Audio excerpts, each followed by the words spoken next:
سیدہ طیبہ طاہرہ سیدہ عائشہ صدیقہ، قربان جاؤں ان رستوں سے جن رستوں سے مومنوں کی ماں گزرا کرتا ہے۔ یہ کیسی عظمتوں والی خاتون ہے جن کے گھر جا کے اللہ کے محبوب سکون محسوس فرمایا کر۔ حضرت سیدہ عائشہ صدیقہ فرماتی ہیں میں نے کسی خاتون کے بارے میں بات کر دی برسبیل تذکرہ، میں نے کہا قد کتنا چھوٹا ہے اس کا، تو ذرا ابو داؤد شریف پڑھ کے دیکھیے، فرماتی ہیں حضور کا میں نے چہرہ نور دیکھا تو اظہار ناراضگی، کریم فرمانے لگے عائشہ تم نے وہ بات کی ہے کہ اگر اس بات کو میں دریا میں ڈال دوں تو دریا کا ذائقہ بدل جائے گا۔ اتنی سخت بات کر دی، کسی کے بارے میں تم نے بات کی دریا کا ذائقہ بدل جائے، جو تم نے جملہ کسی کے لیے کہا ہے۔ ذرا یہ ارد گرد کی لوگوں کی زبانیں روک کے دیکھو، سوسائٹی میں سکون پیدا ہو جائے گا، محبتوں کو فروغ ہوگا، نفرتوں کا کلا کما ہوگا، حدود کا اللہ تعالیٰ کے بتائے ہوئے دین کا پورے طور پر نفاذ ہوگا۔ ہمارا یہ مزاج نہیں رہا، ہم ذائقہ لیتے ہیں، خود چسکا لیتے ہیں، جب کوئی بات کر رہا ہوتا ہے غور سے سنتے ہیں، ہم اپنے ارد گرد نفاذ نہیں کرتے تو دنیا میں کیسے نفاذ ہوگا؟ ہم اپنے ماحول کے اندر ان چیزوں کو لے کے نہیں آتے تو پوری سوسائٹی میں وہ چیزیں کیسے پیدا ہوں گی؟ ہمارے ہاں نا حکومتوں کو شوق آتا ہے، جیسے کوئی سیزن نہیں ہوتا کچھ چیزوں کو چیک کرنے کا، ان کے ہاں سیزن ہوتا ہے، وہ سیزن میں آتے ہیں، کوئی دیواریں توڑ جاتے ہیں، کچھ دکانیں ہٹا جاتے ہیں، کچھ کو سیل کر جاتے ہیں، اور اگر کوئی مجھ سے ناراض نہ ہو جائے تو جو دکاندار آنے والوں سے مل ملا کے حساب پورا نہیں کرتا اس کی دکان بھی بند کر جاتے ہیں۔ لیکن باقاعدہ چیزوں کو دیکھنا، چیک کرنا، غور کرنا، احتساب کرنا، اللہ کی حدوں کو قائم رکھنا ہمارا مزاج نہیں ہوتا، ہماری وہ طبیعت نہیں ہوتی۔ اللہ کے حبیب علیہ السلام صحیح حدیث میں موجود ہے، بازار میں تشریف لے گئے حضور، اور نبی کریم نے گندم کا ڈھیر دیکھا۔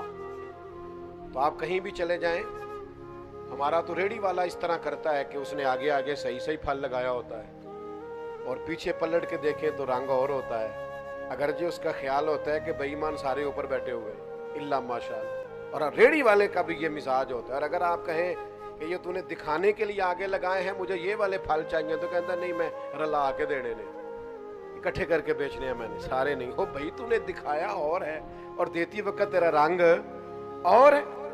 اللہ کے حبیب علیہ السلام بازار تشریف لے گئے، گندم کا ڈھیر لگا ہوا ہے، تو میرے محبوب نے، حضور نے، سید عالم نے اپنی آستین مبارک کو اوپر کیا، اور پھر گندم کے ڈھیر کے اندر حضور نے دست مبارک ڈالا، اور جب آپ کا مقدس ہاتھ آگے گیا تو نمی محسوس کی کریم نے، تو حضور فرمانے لگے یہ گندم تم نے نیچے چھپا رکھی ہے جو گیلی ہے؟ حضور وہ بارش ہوئی تھی تو فرمایا اوپر خشک ڈال دی اور نیچے تم نے گیلی ڈال دی۔ یہ بات پر غور کیجئے گا، اس نے جنس کو نہیں بدلا، اس نے اینٹیں پیس کر سرخ مرچوں میں نہیں ملائیں، اس نے وہ والا کام نہیں کیا کہ دوائیاں تک بھی لوگوں کو خالص نہ ملیں۔ حال یہ ہے کہ گندم صرف ہے ٹھیک، ذرا گیلی ہے، تو گیلی گندم اس نے نیچے رکھ دی، تو اللہ کے حبیب فرمانے لگے سن، جو ملاوٹ کرے وہ ہم میں سے نہیں ہے، وہ ہم میں سے نہیں ہے جو ملاوٹ کرتا ہے۔ وہ میرے بھائی تھوڑا سا غور تو کریں، توجہ تو کریں، یہاں تو منظر بڑا عجیب ہو گیا ہے کہ جس ملک میں دوائیاں بھی خالص نہ ملیں، اور جہاں لوگوں کو جان بچانے کے لیے جن چیزوں کی ضرورت ہو ان کا بھی پتہ کرنا پڑے۔ آپ جائیں میڈیکل سٹور پہ، ڈاکٹر نے آپ کو لکھ کے دی ہے تو میڈیکل سٹور والا مشورہ دیتا کہتا یہ رہنے دو، یہ والی لے جاؤ، فارمولا ایک ہی ہے، کیونکہ وہ اس نے بھی اسی طرح کا رویہ رکھا ہے۔ اور ڈاکٹر صاحب کو بھی میڈیکل ریپ والے ملاقات کر گئے تھے، انہوں نے بھی بتایا کون سی لکھ کے دینی ہے۔ اللہ ماشاءاللہ سب جگہ ہاتھ ملے ہوئے ہیں، اور سب جگہ تعلقات بنے ہوئے ہیں، اور سب ہیں جو باقاعدہ اس میں شامل ہو گئے ہیں۔ اور آپ سمجھتے ہیں کہ امام حسین کا ذکر یہ ہے کہ آپ نے 3 دیگیں پکائی تھی 10 محرم والے دن؟ مہربانی کریں آپ گھر میں رکھیں دیگیں۔ یہ ساری چیزیں اور یہ لنگر اور یہ دنیا اور کائنات، آپ کس کے لیے 4 دیگوں کی بات کر رہے ہیں جو جنت کے مالک اور سردار ہیں؟ آپ ان کے نظریے کو سمجھیں، فکر کو سمجھیں، سوچ کو سمجھیں۔ جب تک عملاً دین کا نفاذ نہیں ہوتا، مزاج میں دین نافذ نہیں ہو۔ مجھے بتائیے نبی پاک علیہ السلام نے اس شخص سے ہاتھ نہیں ملایا جس نے سونے کی انگوٹھی پہنی تھی، رحمت للعالمین نبی۔